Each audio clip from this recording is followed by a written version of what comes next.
Welcome to अकैडजा। तो इस video में हम लोग relative motion between two projectiles के ऊपर बात करेंगे। मीन्स जब भी दो प्रोजेक्टाइल्स के बीच कुछ ना कुछ रिलेटिव मोशन होगा तो उनकी रिलेटिव वेलोसिटी को कैसे फाइंड आउट करना है हम लोग ये देखेंगे।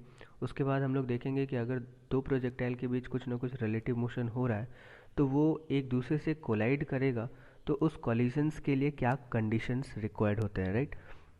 तो लेट्स सपोज कि हमारे पास दो प्रोजेक्टाइल है।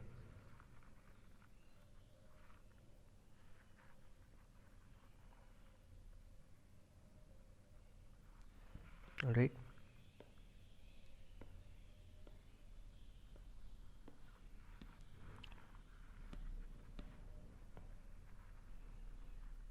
प्रोजेक्टाइल वन जो है आपका वो कुछ इस तरह से है और प्रोजेक्टाइल टू जो है आपका वो कुछ इस तरह से है। और ये जो है आपका P1 है और ये आपका P2 है। और ये जो एंगल है ये थीटा वन है और ये एंगल आपका थीटा टू है, राइट। और दोनों प्रोजेक्टाइल को ग्राउंड के लेवल से दो अलग अलग पॉइंट से हमने प्रोजेक्ट किया है, राइट। तो अगर हम देखें तो सबसे पहले ये आपका अगर एक्स एक्सिस है और ये आपका पॉजिटिव वाई एक्सिस है, अगेन ये आपका एक्स एक्सिस और ये आपका पॉजिटिव वाई एक्सिस है। तो अगर हम P1 का एक्स कॉम्पोनेंट निकालें तो हमें क्या मिलेगा? P1x is equals to P1 cos of theta one. Similarly अगर हम P1 का y कॉम्पोनेंट निकालें तो हमें क्या मिलेगा? P1 sine theta one, right. Similarly अगर हम P2 के लिए देखें तो P2 का x कॉम्पोनेंट क्या हो जाएगा? P2 cos theta two. और P2 का जो y कॉम्पोनेंट निकल कर आएगा वो क्या हो जाएगा? P2 sine theta to. Now अगर हम इस velocity of P1 with respect to P2 देखें तो उसके लिए क्या करना होगा? हमें इन दोनों प्रोजेक्टाइल्स के बीच रिलेटिव ऑब्जर्वेशन करनी होगी, राइट। तो अगर हम velocity of P1 with respect to P2 देखते हैं तो हमारे को क्या मिलेगा? Velocity of P1 minus of velocity of P2, right.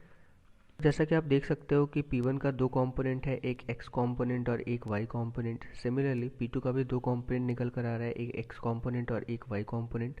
तो अगर हम इसको सब्स्टिट्यूट करें v ऑफ P1 में और v ऑफ P2 में तो हमें क्या मिलेगा?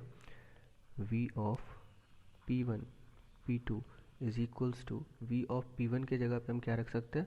P1 cos theta one, P1 sin theta one, right. तो v P1 cos of theta one, और ये किस डायरेक्शन में होगा? पॉजिटिव ऑफ आई कैप में।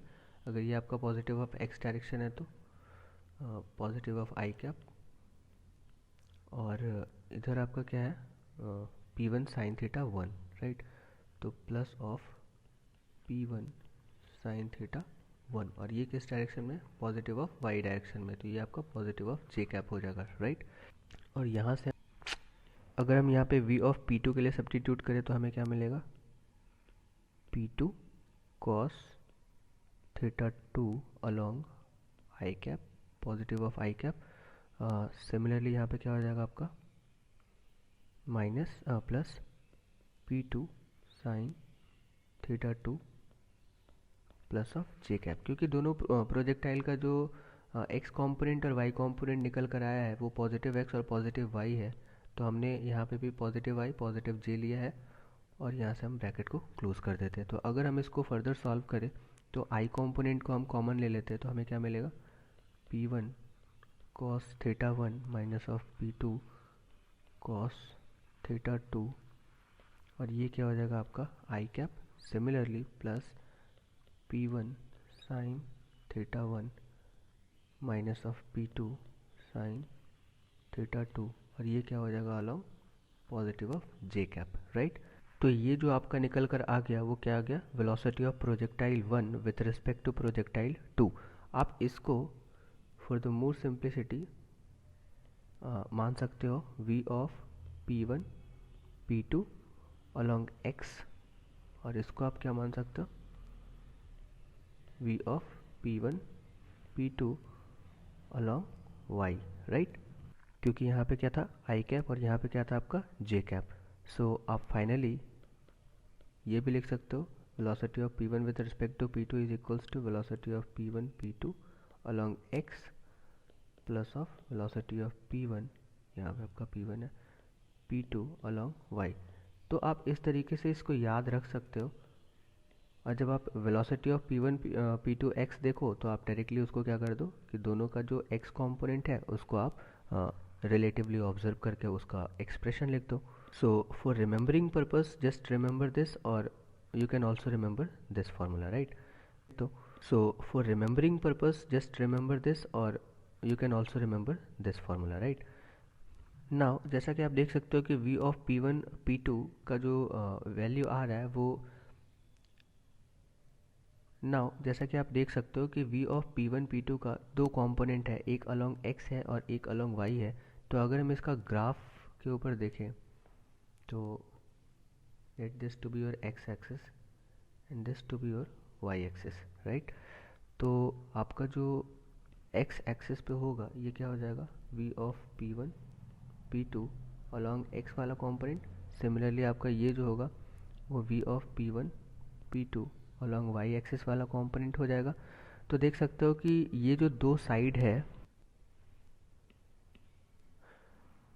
ये दोनों पैरेललोग्राम का साइड्स को रिप्रेजेंट कर रहा है। तो ऑब्वियस है कि इसका जो रिजल्टेंट होगा वो क्या होगा, इसके डायगोनल के अलोंग होगा, राइट। तो अगर हम इसका रिजल्टेंट को शो करें तो वो कुछ इस डायरेक्शन में होगा, है ना। और ये क्या हो जाएगा आपका v of P1 P2, right. Now इसलिए कि हम v of P1 with respect to P2 निकाले थे, तो अगर इस डायरेक्शन में इस लाइन के अलोंग P1 ट्रैवल कर रहा है इस रिलेटिव ऑब्जर्वेशन में, तो यहाँ पे क्या हो जाएगा आपका P2 हो जाएगा, राइट। और P2 होने के लिए यहाँ पे हमको क्या में रखना होता है, रेस्ट में। इट मीन्स कि अगर कुछ डिस्टेंस पे हमारा P2 है, P2 प्रोजेक्टाइल है जो कि रिलेटिव ऑब्जर्वेशन में क्या होगा, रेस्ट पे होगा। और अगर हम यहाँ से ऑब्जर्व करें P2 के फ्रेम ऑफ रेफरेंस से, तो जो प्रोजेक्टाइल 1 है वो कुछ इस स्ट्रेट लाइन के अलोंग ट्रैवल करते हुए हमें दिखेगा, राइट। सो जो यहाँ से कंक्लूजन है वो ये कि from the projectiles frame of reference, from the one projectiles लिख लो, from the one projectiles frame of reference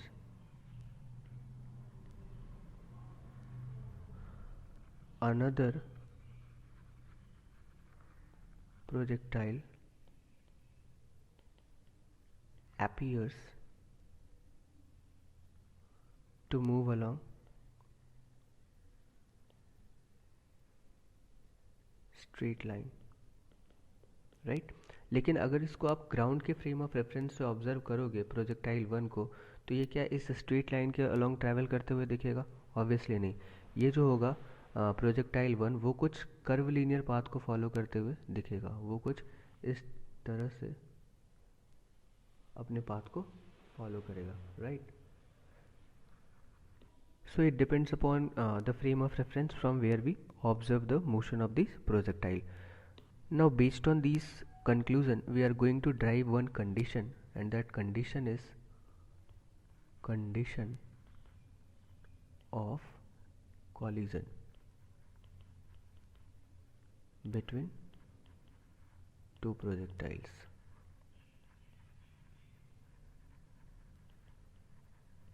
right। तो अगर हम वापस से सेम सिचुएशन पे आ जाए तो हम देख सकते हैं कि यहाँ पे आपका क्या होगा, प्रोजेक्टाइल 1 जो कि इस लाइन के अलोंग इसको मूव करते हुए दिखेगा प्रोजेक्टाइल 2 को, राइट। तो इट्स क्वाइट ऑब्वियस कि अगर P1 को P2 के साथ कोलाइड करना है, क्योंकि P2 जो है वो किस एक्सिस पे है, एक्स एक्सिस पे है, लेकिन जो P1 है वो कुछ इस डायरेक्शन में मूव कर रहा है। तो अगर P1 को P2 के साथ कोलाइड करना है तो इसका जो रिजल्टेंट होना चाहिए वो इस डायरेक्शन में ना होकर, मीन्स इस डायरेक्शन में ना होकर इस डायरेक्शन में होना होगा, राइट। तो ये ऐसा तभी होगा जब इस P1 P2 का जो रिजल्टेंट है उसका y कंपोनेंट क्या हो जाए, ज़ीरो हो जाए। मीन्स अगर इसका y कंपोनेंट ज़ीरो होगा तो इसमें सिर्फ और सिर्फ x कंपोनेंट बचेगा। तो इस तरीके से क्या होगा कि इसका जो रिजल्टेंट होगा वो सिर्फ और सिर्फ इस डायरेक्शन में होगा, और ये फाइनली जाकर प्रोजेक्टाइल 2 से कोलाइड कर जाएगा, राइट। तो जो कंडीशन यहाँ पे निकल कर आया वो क्या आया कि v of P1 P2 along y cap should be equals to 0, right. और ये क्या होता है आपका P1 P1 sin theta 1 minus of P2 sin theta 2 equals to 0। और यहाँ पे आप क्या लगा लो J cap, right. Means V P1 P2 का Y कॉम्पोनेंट को 0 होना होगा। So this is the required condition of collision between two projectiles, right? So this was all about the concept part.